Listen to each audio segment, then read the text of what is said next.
If you start reading the Bible from the beginning, you'll get about halfway through the second book, Exodus, and you'll come to a bunch of ancient laws. Thou shalt do this, thou shalt not do that. Now, these laws are all written in the literary style we call prose discourse, and they're found all over the second, third, fourth, and fifth books of the Bible. There's over 600 laws. And since reading ancient law code isn't something you and your friends do a lot, odds are you're going to struggle. So, let's talk about how to read the law in the Bible.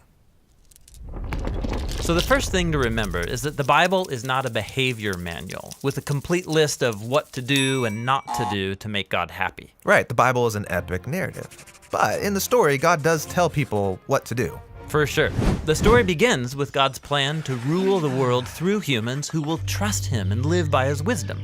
And here we find the first divine command in the Bible. Don't eat from the tree of knowing good and evil, because the day you do, you'll die. But the humans take the authority to know and define good and evil for themselves, and it's not good. It leads to a world of violence and death, and they're exiled from the garden. Okay, so this was the first law in the Bible?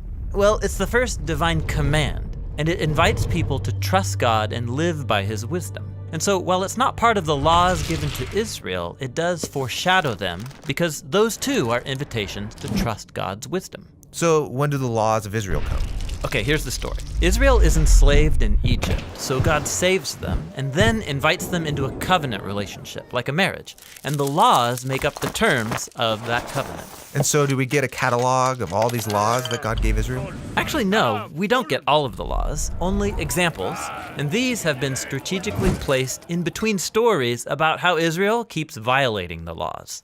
So I'm supposed to see that Israel's no different than the humans in the garden. They don't trust God or live by his wisdom. Right. And so it leads to another round of tragedy, violence, and death. And it ends in exile.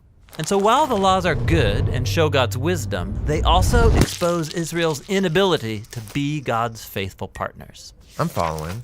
But when I read the laws, I find a lot of strange stuff. Like not allowing clothing to be made of two different fabrics. Like how does that show God's wisdom?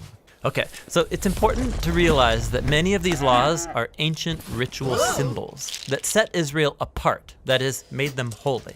So some laws made Israel distinct from neighboring nations, while other laws kept them away from things that in their culture symbolized death, disease, and moral corruption. Okay, but what about all of the ritual killing of animals? Sacrifices were also ritual symbols that connected people to God. Since you, a mortal, can't ascend up to God's presence in the heavenly temple, a blameless animal that was offered could go up in your place, covering for your failures so you can know you're accepted by God. I see. But not all of the laws are ancient rituals. Some of them are just about being a good person and treating others well. Well, yes, but these laws aren't just about being good. They're about justice, which is a big deal to God.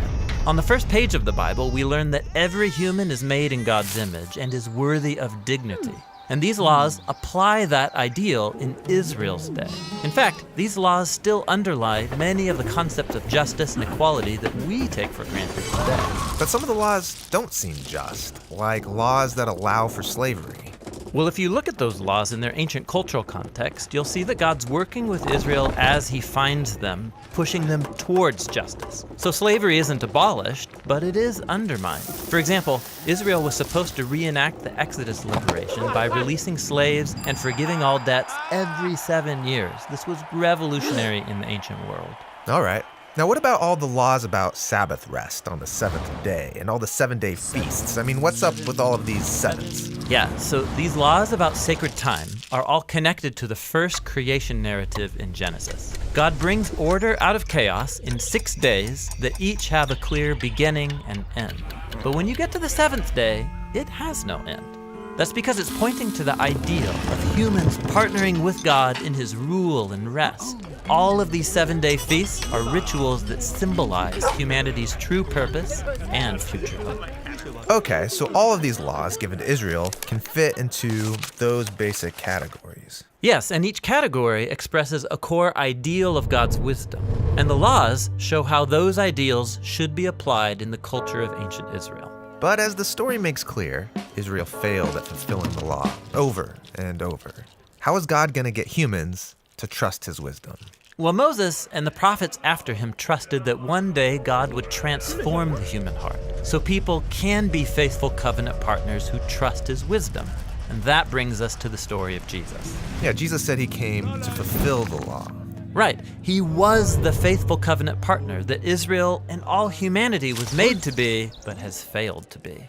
Jesus lived by the divine ideals underlying the laws, and he taught that the laws are all fulfilled when you love God and love your neighbor as yourself. And Jesus promised that God's Spirit would come and transform his followers so they too could live this way. And so, when followers of Jesus read these laws today, we need to remember they were given to Israel in their ancient cultural setting. You couldn't follow many of them even if you tried. But what you can do is see God's wisdom in the laws. Right, and trust that God's Spirit can guide you to follow that wisdom as you learn to love God and to love your neighbor as yourself.